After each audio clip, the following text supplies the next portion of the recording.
नमस्कार दोस्तों, ई mock test पर आप सभी का स्वागत है। जैसा कि हमने सेल्फ स्टडी वाला पर आपके साथ वादा किया है कि हम वहाँ जीएस का पूरा सिलेबस आपको कराएंगे और ई मॉक टेस्ट पर प्रीलिम्स और मेंस के सभी क्वेश्चन कराएंगे और आंसर राइटिंग प्रैक्टिस सीखेंगे और प्रीलिम्स में पेपर सॉल्विंग स्किल सीखेंगे। तो आज ई मॉक टेस्ट पर हमारा ये पहला वीडियो है। इस चैनल पर हम यूपीएससी यूपीपीसीएस के मेंस के क्वेश्चन सोल्व करेंगे। यूपीएससी के क्वेश्चन 2013 से 2023 तक एंड यूपी पीसीएस के क्वेश्चन जब से सिलेबस बदला है 2018 से 2023 तक। ये सब हिंदी और इंग्लिश दोनों में पीडीएफ आपके लिए अवेलेबल रहेगी, तो दोनों लैंग्वेज को इसमें कवर करा जाएगा। फोकस हमारा यहाँ आंसर राइटिंग स्किल को डेवलप करने पर रहेगा। और प्रीलिम्स के क्वेश्चन पहले सेल्फ स्टडी वाला पर हमने आपको बताया है कि उनको हमने दो कैटेगरी में डिवाइड करा है। यूपीएससी के क्वेश्चन यानी कि यूपीएससी सीएससी के क्वेश्चन, सिविल सर्विस एग्जाम के क्वेश्चन अलग कैटेगरी में रखे गए हैं। और उसके अलावा जो भी क्वेश्चन हैं, चाहे वो यूपीएससी के ही जो और एग्जाम होते हैं सीडीएस ईपीएफओ उनके क्वेश्चन हो, चाहे वो यूपी पीसीएस के क्वेश्चन हो, बिहार पीसीएस के क्वेश्चन हो, उनको एक अलग ग्रुप में डाला गया। तो हम इनको इस तरह से सोल्व किया करेंगे। प्री के क्वेश्चन जब हम करेंगे तो पहले यूपीएससी के क्वेश्चन, फिर अदर एग्जाम के क्वेश्चन, और मेंस के क्वेश्चन जब हम करेंगे तो यूपीएससी के क्वेश्चन एंड यूपी पीसीएस के क्वेश्चन।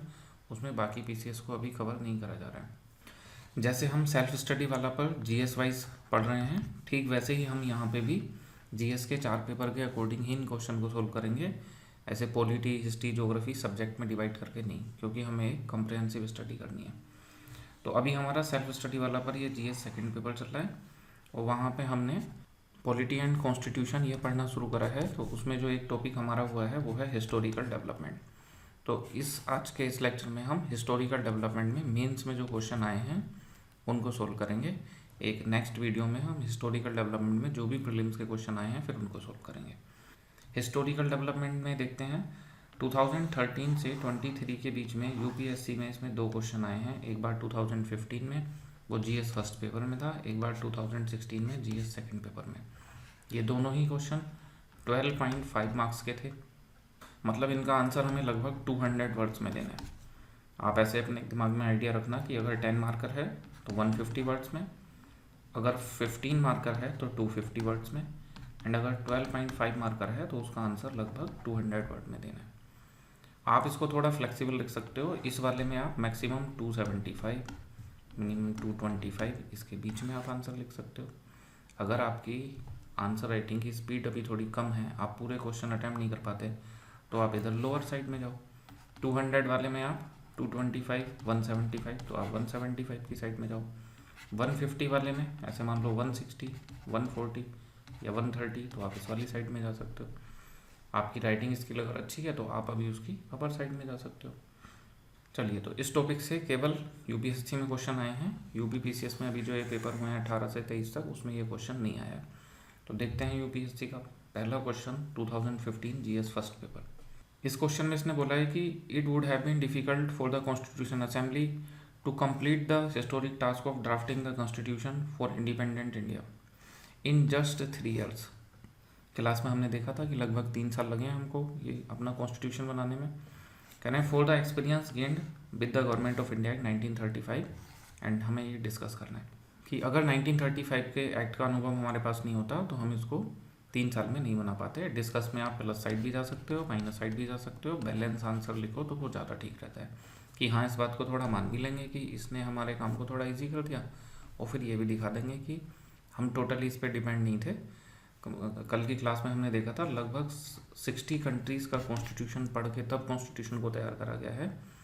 तो 1935 के एक्ट को हम ये भी नहीं कह सकते कि ये था तो हमने एकदम जल्दी से बना दिया। पूरी स्टडी करके सब जगह जो भी बेस्ट पॉसिबल हो सकता था उसको लिया गया है। चलिए, तो आंसर राइटिंग में हम देखेंगे 3 मेजर कंपोनेंट होते हैं: introduction, main body and conclusion. अभी हम ये देखते हैं इंट्रोडक्शन एंड कंक्लूजन। वो इस क्वेश्चन की डिमांड के अकॉर्डिंग होना चाहिए। जैसे इस क्वेश्चन की डिमांड ये है कि हमें ये दिखाना है कि 1935 के एक्ट ने कैसे कॉन्स्टिट्यूशन असेंबली के काम को इजी किया। तो हमारे इंट्रोडक्शन में भी ये आना चाहिए और फाइनली कंक्लूजन में भी।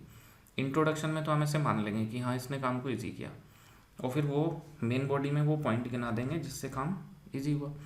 फिर कंक्लूजन में थोड़ा सा आंसर को बैलेंस करते हुए लिखेंगे कि हाँ इसने काम आसान तो किया, लेकिन बहुत ज़्यादा आसान भी नहीं किया, क्योंकि हमने लगभग 60 कंट्री का पढ़ के फिर तब अपना कॉन्स्टिट्यूशन बनाया। देखते हैं, तो चलो आंसर, ये आंसर जो है लगभग आपको 200 वर्ड में लिखना था, और हमने जो ये आंसर आपको दिया है उसमें लगभग 205 वर्ड्स हैं। एग्जैक्ट जो मॉडल आंसर आपको लिखना होता है एग्जाम में, सेम उसी पैटर्न पे सारे क्वेश्चन लिखे जाएंगे। ऐसे नहीं कि क्वेश्चन 200 शब्द का है और आपको भर भर के 2-2, 2,500, 1,000 शब्द के आंसर दे दिए जाएँ, ऐसा बिल्कुल नहीं होगा। मॉडल आंसर मीन्स जैसा आंसर आपने एग्जाम में लिखना है सेम वैसे ही यहाँ पे आपकी प्रैक्टिस कराई जाएगी।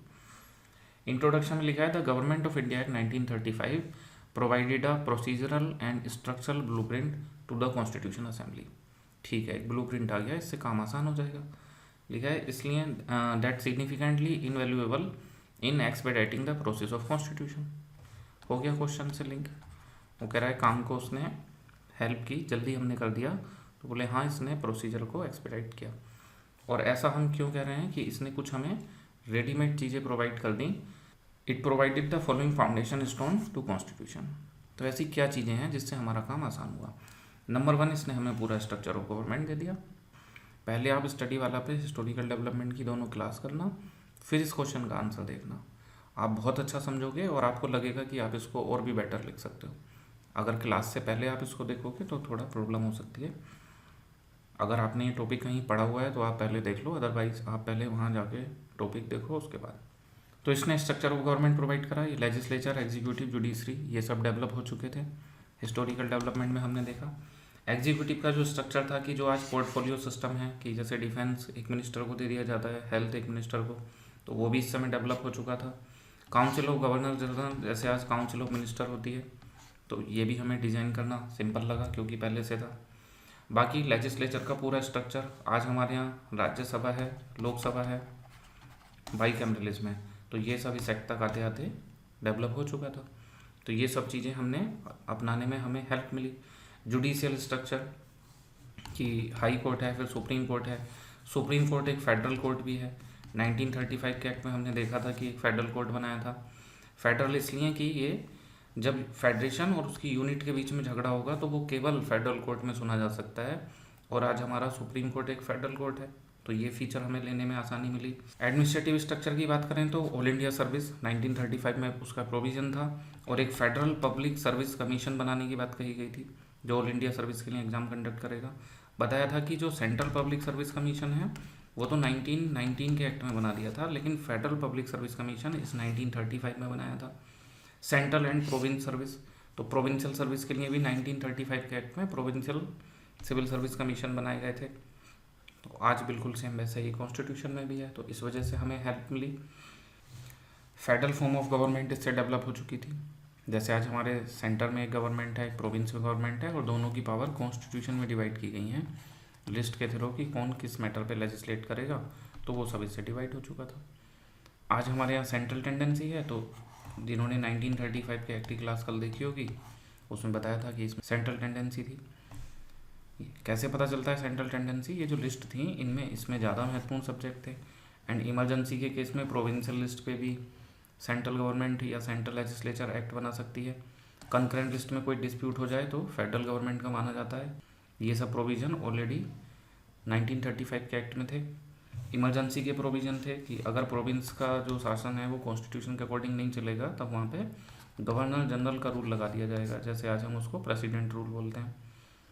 तो ये सब चीज़ें उसमें थी और हमने ली। इट मीन्स इनसे कुछ तो काम आसान हुआ होगा। इन सब का कलेक्शन हमें वहाँ पे पहले से ऑलरेडी मिला, तो हमारा काम कुछ आसान हुआ होगा।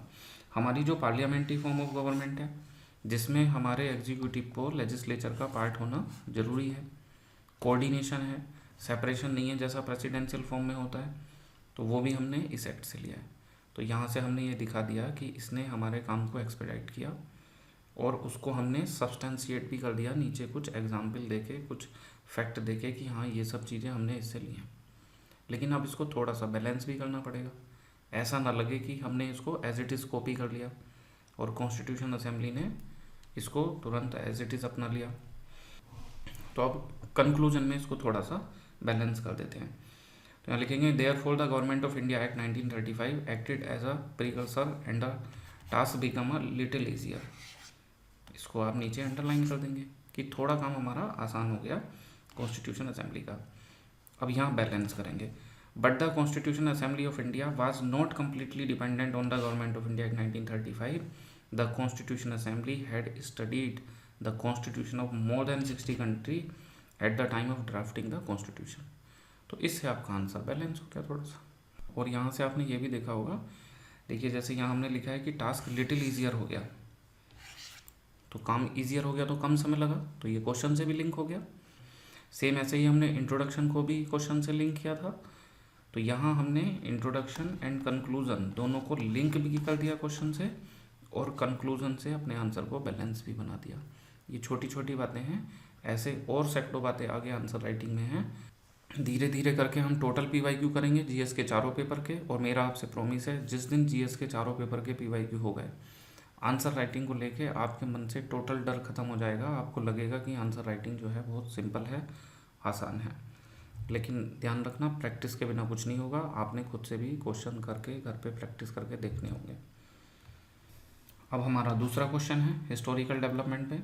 ये 2016 में आया है जीएस सेकंड पेपर में। ये भी 12.5 मार्कर था, मतलब इसको भी लगभग 200 वर्ड्स में आंसर करना है। ये कह रहा है did the government of India in 1935 lay down a federal constitution. Discuss, इसमें भी डिस्कस है। इट मीन्स आप प्लस माइनस या बैलेंस किधर भी जा सकते हैं, और जाएंगे कहाँ पे, बैलेंस पे। ट्रूली फेडरल कॉन्स्टिट्यूशन तो आज भी इंडिया का नहीं माना जाता। आज भी इंडिया की कॉन्स्टिट्यूशन को क्वासी फेडरल कहा जाता है।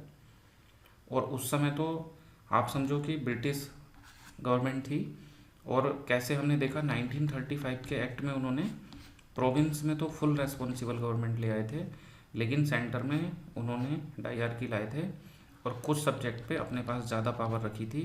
गवर्नर जनरल की एग्जीक्यूटिव काउंसिल उन पे लॉ बनाती थी, और कुछ सब्जेक्ट पर ये एग्जीक्यूटिव काउंसिल लेजिस्लेचर से पूछ के कानून बनाती थी, या उसके साथ मिल के कानून बनाती थी।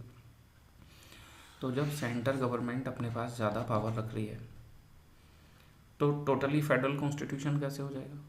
फेडरल कॉन्स्टिट्यूशन में तो पावर सेंटर से स्टेट को दी जाती हैं, तो जब अभी भी नहीं दी गई हैं आज़ादी के पास में, उसको क्वासी फेडरल बोला जाता है। टोटली पूरी तरह से नहीं दी गई हैं, अभी भी इंटरफेरेंस रहता है। तो आप सोच के देखो कि उस समय कैसे दे दिया गया होगा। 1935 में नहीं दिया होगा ना। तो केवल इससे कि 1935 के एक्ट में फेडरेशन की बात थी, पूरा फेडरल कॉन्स्टिट्यूशन ऐसे नहीं लिख सकते। इस क्वेश्चन की ये डिमांड है कि हम इसकी निगेटिव साइड में भी थोड़ा ज़्यादा लिखें, तो हम इसको खाली कंक्लूजन में बैलेंस नहीं करेंगे।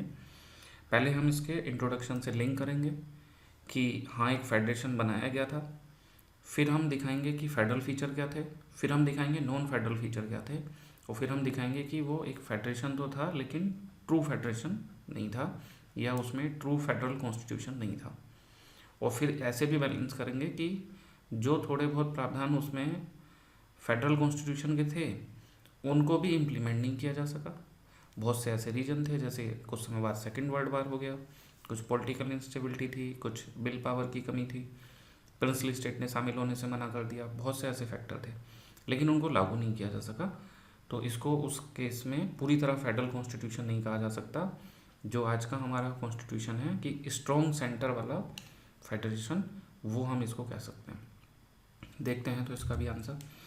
सबसे पहले हमारा इंट्रोडक्शन, तो इसमें है government of India 1935 and we said a federation for India. ठीक है, उसने बोला था कि एक फेडरेशन बनाएंगे जिसमें princely states and British province दोनों शामिल होंगे। However it is debatable whether this law was completely federal in its nature. और अब वो डिबेट है, तो बताओ पहले फेडरल के फीचर बताओ, फिर नॉन फेडरल के बताओ, और फिर अपना कंक्लूजन। तो फेडरल फीचर में इसने एक ऑल इंडिया फेडरेशन की बात करी थी, दोनों को मिला के बनाया जाएगा। ठीक, ये इस सेंस में फेडरल है। बाकी फेडरल फीचर का एक फीचर है बाई कैमरल लेजिस्लेचर। इसमें बताया था कि जो अपर हाउस होता है, जैसे अपना राज्यसभा और लोकसभा, इसमें सब स्टेट के कुछ कुछ रिप्रेजेंटेटिव जाके बैठते हैं राज्यसभा में।